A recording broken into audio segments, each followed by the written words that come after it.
What's up? What's up, everybody? This is Prime Sports Media. I'm going to get at it right now. I did a previous podcast a little bit around this issue, but let's get into it a little bit more deeper because I'm going to get into some deeper details about these rumors. And you know that Coach Prime has said already that he's happy at CU. He likes the faculty there. He likes the players that he has. He's going to get better. He's going to get even more better players coming in. He feels comfortable there.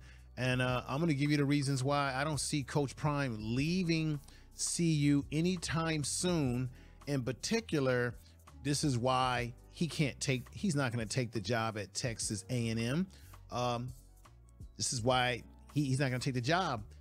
Reason why he's not going to take the job, because he still has unfinished business at CU.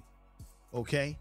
Now, we know that Stephen A. Smith jumped out the window not too long ago, had these words to say about Coach Prime. And I just think that, look, this is one of the things that can hurt recruiting. I talked about this in the podcast that I did, radio podcast, that the rumor mill about the NFL or the rumor mill about going to another team, it can also affect recruiting. And Coach Prime, boy, I'm going to go right ahead and let you hear what Stephen A. Smith, what he had to say. Check this out right here.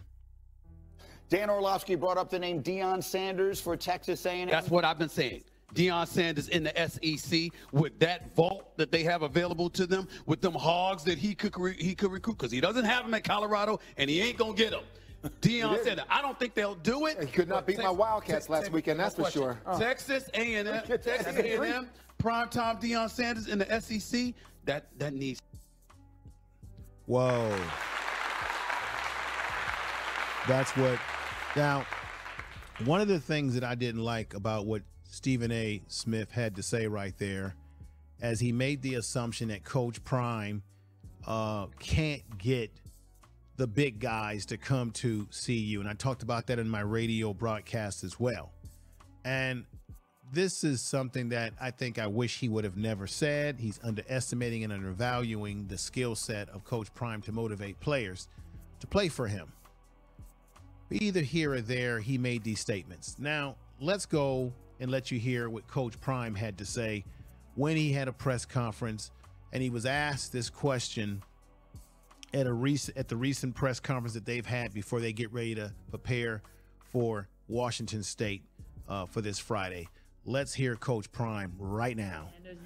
So it's controversial when Stephen A. talks? No, Okay. but he says that needs to happen. Just your thoughts on the Texas A&M coaching vacancy? I want to win. I want to win a game. So you think I really do sit down and think about that kind of stuff? Like what strikes me about that, about myself, that you guys really think I sit down and say? This is fair use with the purpose of educating, critical analysis, news reporting, parody, and what have you. Okay, this is fair use. Coach Prime made it very clear there. He's focusing on winning, right? But it opens the door for everyone to have an interpretation, because he clearly did not say at the end of this questions that they were asking him that he was not going to take the job. He just simply focused on, I got a job here, and that's winning with CU. Let's get back to it. Yeah, Stephen A. Yeah. Like, come on. I'm good. Like, we got to win. Okay, here we go. So, Coach Prime really just focused on, we got to win. He never really answered the question, yay or nay, but he simply said, we got a game to play. We got games to win. And that opens the door once again for people to speculate and what have you. Okay, now let's put away a lot of speculation. It's very clear that Coach Prime at this time is not going to lead CU. I think people should catch their breath, not get nervous about this, because there's a lot of reasons why, and I'm going to break it down why I don't think he's going to leave anytime soon. It's not just the Texas A&M job, but why I don't believe he's going to leave anytime soon. Keep this in mind. He's got family in CU that have moved to Colorado, and it's very difficult to move your family from one place to another when they're getting settled in. Most importantly, he has a daughter who played at basketball at Jackson State. She's an athlete as well, who is also transferred. And I'm going to talk about the transfer portal rules and how that also plays a role in why this wasn't going to happen anyway. Okay.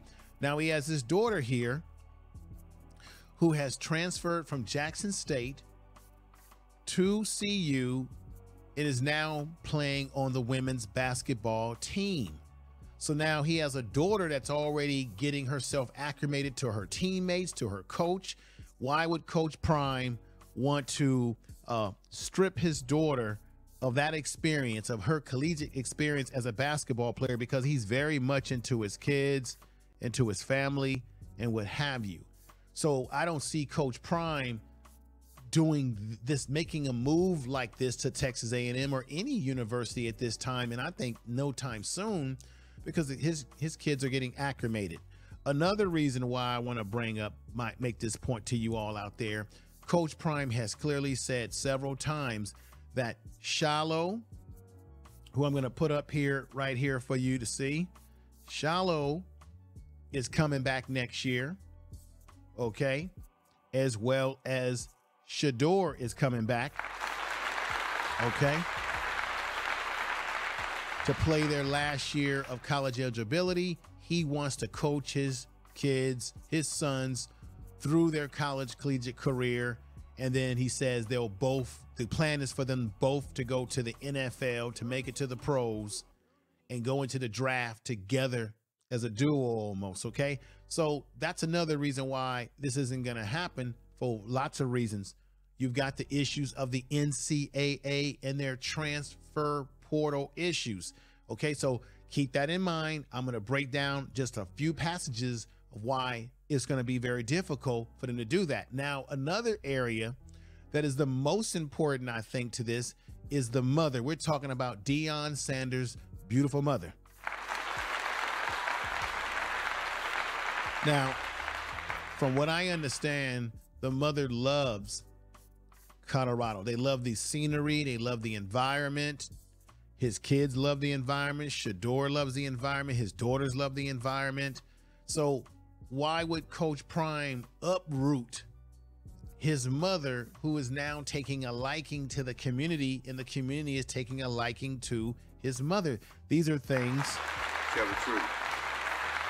that you have to account for before we jump out the window and assume that he's leaving, okay?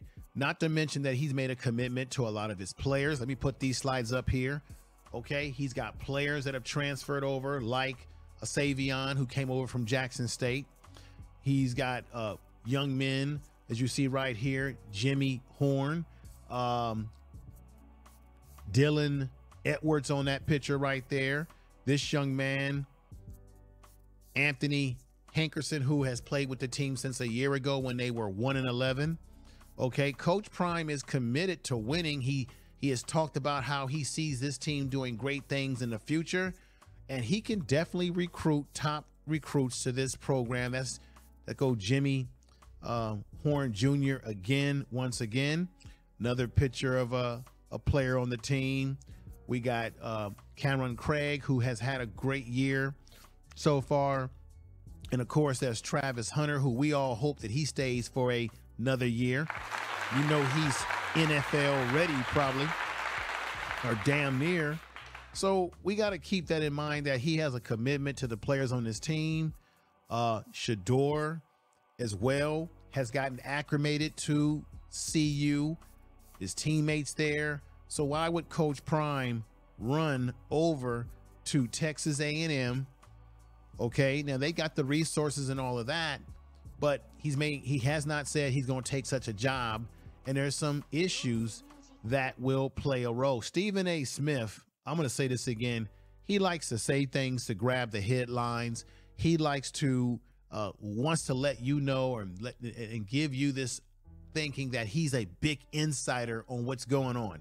He's not an insider on Coach Prime's mind. He's not in the mind of this man.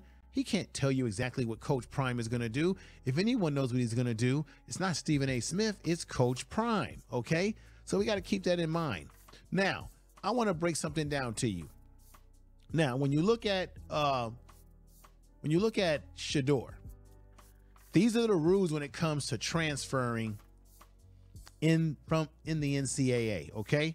Let me read this right here to you. The NCAA college allows transferring more than once. Do they allow it? Here we go. But some transfers could occur penalties if they try to transfer too many times. Shedeur has already transferred technically one time, that being coming to CU from Jackson State. Now, it goes on to say this. Let's suppose you want to transfer to the 3rd or 4th year school, okay? Let's also suppose that previous 4-year college you attended offered your sports. In the hypothetical transfer, it allows, but with a penalty of setting out a year. That means you will not play and possibly not practice with the team for an entire year. So this is the hypothetical thought. If Coach Prime was to take the Texas A&M job or any job right now outside of CU, how would it affect someone like Shedeur, who he wants to see him play another year before he goes to the NFL? Could it impact him where Shedeur would have to set out from practice and set out before he can actually play? Would that be the situation, since a team like Texas A&M, or any team for that matter, ladies and gentlemen, would represent maybe the second transfer already? Okay, so there could be some penalties. Not saying that he couldn't transfer, but there could be potential penalties according to the NCAA. Depends on the circumstances, okay? So we got to keep that in mind when we think about transferring, okay? Now, because that would be the situation. He would need to have his sons transfer. He would probably have to reroute his family from CU to another place. His daughter as well. So it would actually affect the family more than we really realize. Let's go over to Deion Sanders.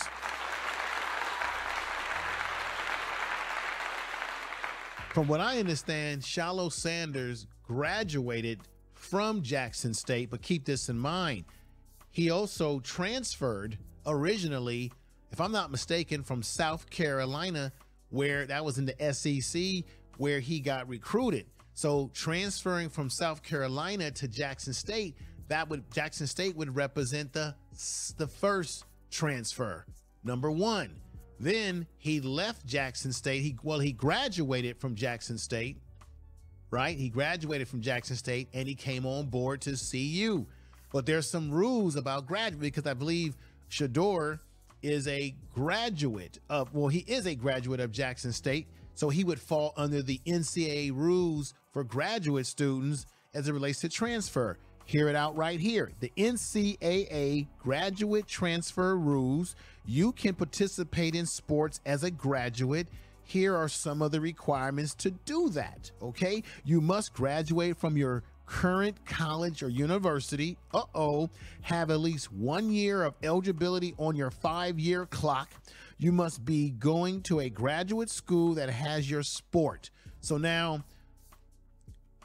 Shedeur is probably taking graduate school classes at CU, but this is the problem right here. You must graduate from your current college or university. So would Deion Sanders be able to transfer, according to the NCAA, from CU when he already has graduate status to a school like Texas A&M or any school that Coach Prime would leave CU for currently? Even though we know this is not going to happen, this is all hypothetical.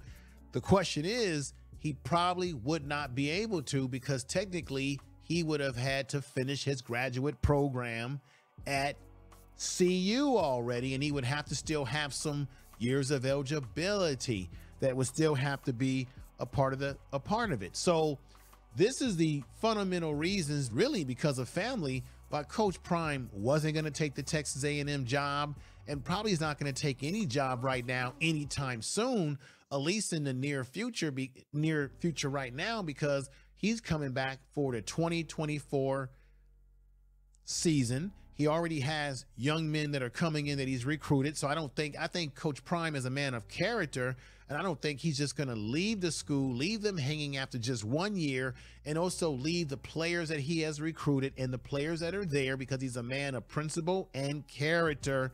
This is what Coach Prime is about.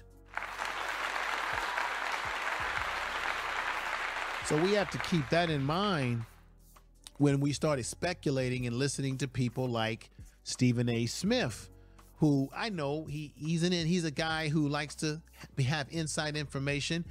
I think Stephen A. Smith personally would like to see Coach Prime go to Texas A&M because they've got the money, the resources, and they're in the SEC. Totally get it. But when you look at the family factors, it's not going to happen. And it wasn't ever going to happen because there's too many technicalities involved with whether his sons could even go to those universities or to a university so soon after transferring to CU without incurring some penalties, which could probably impact whether they could play immediately for the new program. So keep that in mind. This is Prime Sports Media. I appreciate everybody out there listening to this program. Make sure you subscribe, hit the bell of notification, let someone know about Prime Sports Media channel. Follow me on the Facebook page of this channel. Also follow the podcast, the radio style podcast on Spreaker, Spotify, Google Podcasts, Amazon Podcasts, iHeartRadio Podcasts, a whole bunch of them on there. Check it out. I have the link to the podcast right up on this YouTube page. Thank you, everybody, for listening. I want you to give me your honest opinions and thoughts about the situation. I know that Coach Prime did not say at the press conference that, oh, he's exactly leaving, like he's going to leave, or that he's not going to take the job. He didn't necessarily say that clearly out of his own mouth, but he clearly says and is focused on they got to win right now. Let me also play this before I leave, everybody. The Dan Patrick, I played this on the radio podcast as well. Dan Patrick asking him questions about the desire to go to the NFL. And he's also said he has no desire. And I wish they would stop bringing this up because it also hurts in the recruiting of players if they think that he's going to leave. You've already got, what's that? We got Sammy Watkinson, cousin, Watkinson Jr. is now decommitted from CU. And one of his reasons is that he says he doesn't know if Coach Prime is going to be there in 2025 around his time. Now, there could be other things going on. There's been said that he was talking to his father about this decision, and then he went with the decision. But this is what can affect the recruiting when people make the speculation in social, not just social media, but mainstream media. And here's Dan Patrick, asking Coach Prime about this question here. The NFL, a goal eventually in your life? Coaching? Yeah. No, not whatsoever. I don't think I'm built for the NFL. I don't think, because I appreciate the game so much, and I respect the game so much of what the game has consistently done for me for a multitude of years, that when I see a guy getting paid millions and millions of dollars and he has no respect for the game, does not want to excel and exceed expectations of the game, I'm going to have a true problem. So I'm the kind of coach that would go out there with 53 and come back at the halftime with about 32. Because I can't do it. Like I'm too brutally honest, and I want to win that much. And I need everybody that respects the game. And oftentimes money clouds that judgment. That is happening in college football. Money clouds that love and that passion for the game. What if it's a package deal with you and Shedeur? Don't forget Shiloh, by the way. Don't forget Shiloh. Eventually he's coming. No, sure. They're going to come out the same year, next year. Okay. They better not try to leave Daddy this year, by the way. I don't know. I don't know. I haven't thought, man, I'm trying to win a game. I'm not thinking down the street that far. I haven't thought like that. That's a great thought process, though. All right. I just wanted to play that for a reminder because he's clearly said he has no desire in the NFL. He's clearly focused on winning games with CU. And, hey, it is what it is. Coach Prime is committed to CU, committed to the players he has there right now. So everybody, you all take care. Thank you for listening to this podcast, and we'll be back. And let's go strong for this Friday evening when they take on Washington State up in Washington in the Great Northwest. I think they can win this game. I think they're going to come away with a victory. That's my prediction. And I am going to go live with a post-game show at some point after they go up there and they do the job. Everybody now, take care. Peace to you. Thank you for supporting this channel. Peace.